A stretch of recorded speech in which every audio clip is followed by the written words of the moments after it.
अच्छा, web engineering में एक वेब डेवलपमेंट प्रॉपर आता है, फिर आरएमएम कहते हैं जो हाइपर मीडिया होता है, और आईसीडीएम स्ट्रॉन्ग बिजनेस फोकस होता है। इसमें ब्रेनस्टॉर्मिंग ग्रुप सेशंस होते हैं। WISTM, इसमें रैपिड प्रोटोटाइपिंग होती है। Requirement engineering for product lines, a group of similar products shown. इसमें कुछ कॉमन फीचर्स होते हैं, कुछ वेरिएबल फीचर्स होते हैं। ये अगला लेसन है हमारा। इसमें सिंपल एग्जांपल ये हो सकती है कि कॉमन जो है वो कार्ड या पिन होता है, ऑप्शनल जो होता है वो डिपॉजिट होता है, और अल्टरनेटिव जो होता है वो बायोमेट्रिक लॉगिन या पिन होता है। ठीक है। अब प्रोडक्ट लाइन क्यों हम यूज़ करते हैं? प्रोडक्ट लाइन हम यूज़ करते हैं to save cost, to save time, reuse requirement. इसके जो फीचर्स हैं वो बहुत इंपॉर्टेंट होते हैं, जो कॉमन मैंडेटरी होते हैं। अच्छा, इसमें feature group type exactly one of, इसमें जो टाइप होती हैं वो होती है, टाइप्स होती हैं वो होती हैं exactly one of. Exactly one of का मतलब है कि आपने वन मस्ट चूज़ करनी होती है इसमें से। ठीक है। इसके बाद होता है ज़ीरो और वन ऑफ। ठीक है, ज़ीरो और वन ऑफ, इसका मतलब है कि सिलेक्ट नन और वन। ये फीचर ग्रुप्स हैं सारे इसके। At least one of, select one और मोर, और ज़ीरो और मोर ऑफ, इसका मतलब है ऑल ऑप्शनल। ठीक है, ये फीचर ग्रुप्स हैं इसके। अब फीचर मॉडलिंग क्या होती है? ये फीचर ट्रीज़ को यूज़ करता है टू शो डिपेंडेंसीज, वेरिएबिलिटी।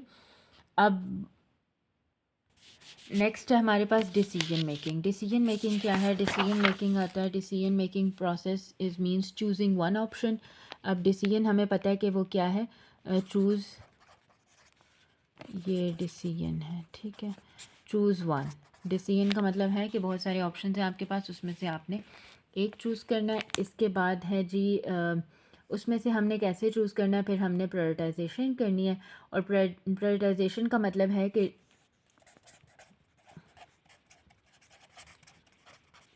इसका मतलब है what is more important and what is less important. ठीक है, ये है प्रायोरिटाइजेशन आपकी। इसको, इसकी क्यों ज़रूरत पड़ती है? जब बहुत सारी चॉइसेस हो जाती हैं तो फिर इसकी ज़रूरत पड़ती है, और ये लिमिट करती है चीज़ों को, टाइम, बजट, रिसोर्स, हर चीज़ को।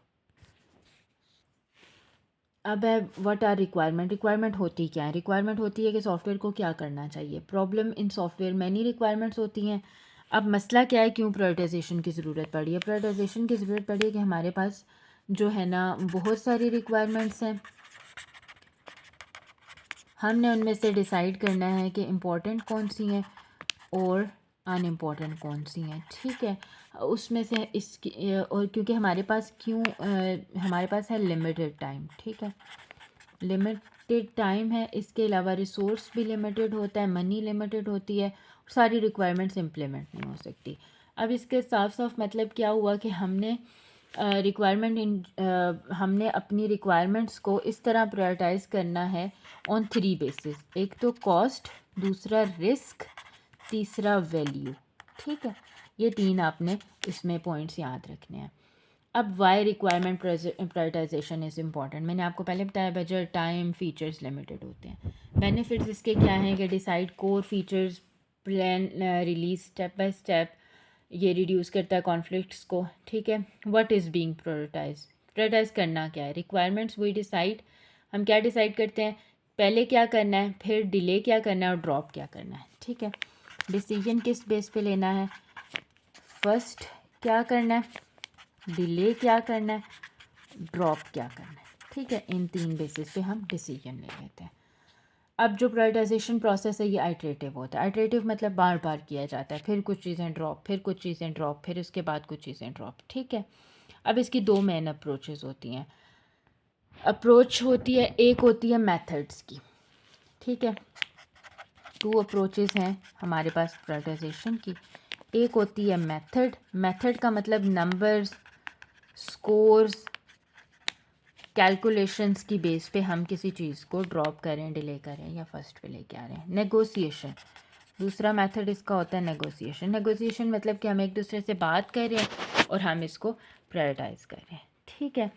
अब prioritization method versus negotiation. Prioritization method होते हैं जैसे use numbers, faster decisions, less emotional. Example, cost equals to 5, risk 3, importance 9। मैंने इस बेस पे नंबर्स दे दिए, स्कोर दे दिए और मैंने जो है ना कैलकुलेशन कर ली और उस बेस पे मैंने जो चीज़ ड्रॉप करनी थी, डिले करनी थी या फर्स्ट पे लानी थी वो कर दी। अब negotiation approach is based on discussion. अब ये डिस्कशन भी होती है, इसमें कॉन्फ्लिक्ट भी आ सकता है, सारा कुछ आ सकता है। इसमें ना नंबर होते हैं, ना स्कोर होते हैं, ना कैलकुलेशन होती है। ये होती है डिस्कशन बेस, और डिस्कशन किसके साथ होती है? स्टेक होल्डर्स के साथ, यूज़र्स के साथ, सबके साथ, ठीक है। अब एस्पेक्ट्स ऑफ प्रायोरिटाइजेशन क्या है? एस्पेक्ट्स हैं इसके कि क्या कोई चीज़ कितनी इम्पॉर्टेंट है, किसकी क्या पेनल्टी हो सकती है अगर हम ना इम्प्लीमेंट करें। मतलब अब आपने इस बेस पे, मैं यहाँ पे लिख रही हूँ कि इसके जो है ना एस्पेक्ट्स क्या हैं, ठीक है। एस्पेक्ट्स हैं इसके इम्पोर्टेंस, कोई चीज़ कितनी इम्पोर्टेंट है, ठीक है।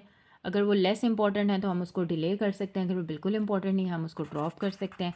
पेनल्टी अगर हम कोई चीज़ इम्प्लीमेंट नहीं करते। कॉस्ट क्या है, टाइम क्या है, ठीक है। ये सारी चीज़ें हमने अपने माइंड में रख के तो हम इसको क्या करते हैं, रिस्क क्या है, वोलेटिलिटी क्या है। वोलेटाइल क्या होता है? वोलेटाइल होता है कि ये कितनी दफ़ा चेंज हो सकती है, चेंजिंग रिक्वायरमेंट्स, ठीक है। और इसके बाद प्रायोरिटाइजेशन स्केल्स क्या होते हैं, ठीक है। अब प्रायोरिटाइजेशन स्केल होता है कि एक तो ऑर्डिनल स्केल होगा। ऑर्डिनल नाम से ही जाहिर है कि ऑर्डर बेस्ड स्केल होगा, just order, no number, no numbering, ठीक है। इसके बाद जो अगला स्केल होता है वो होता है हमारे पास ratio scale. Ratio scale, ratio scale मतलब वो क्या करता है, इम्पोर्टेंस बताता है, ठीक है। एब्सोल्यूट स्केल, एब्सोल्यूट स्केल बताता है फिक्स्ड नंबर्स, ठीक है। रेशो मतलब A10 है अगर मेरे पास, B5 है, तो इसका मतलब कि A जो है वो ट्वाइस इम्पोर्टेंट है B से, ठीक है। ये रेशो हो गई। Absolute fix number, fix number priority मतलब जिसका 3 स्केल है वो बाद में आएगा, जिसका प्रायोरिटी नंबर 1 है वो 1 पे आएगा। अब ये इसके दो प्रोसेस हैं, हायरार्की, एनालिटिकल हायरार्की। ये हर चीज़ को एनालिटिकली अप्रोच करता है और उसको देखता है, हर रिक्वायरमेंट को एनालिटिकल अप्रोच करता है। और दूसरा $100 टेस्ट है, ठीक है। $100 टेस्ट क्या करता है, स्टेक होल्डर को 100 पॉइंट्स मिलते हैं, 100 पॉइंट्स मिलते हैं, जिसकी बेस पे ये रिक्वायरमेंट में पॉइंट डिस्ट्रीब्यूट करता है। जिसमें सबसे ज़्यादा पॉइंट डिस्ट्रीब्यूट होते हैं वो जो पॉइंट है वो हम फाइनलाइज कर लेते हैं, ठीक है।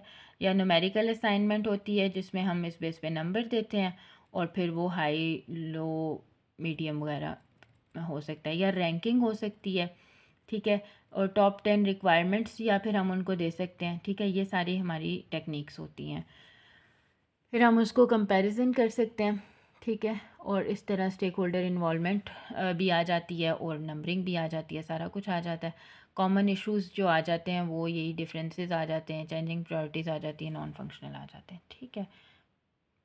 दैट्स इट, ये हो गई हमारी रिवीजन।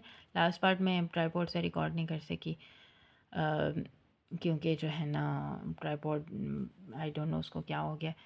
सो दैट्स इट, ये हमारे एग्ज़ाम के लिए इंपॉर्टेंट चीज़ें हैं। Thank you. If you like that, subscribe my channel please. If it helps then subscribe please. Okay, thank you, अल्लाह हाफ़िज़।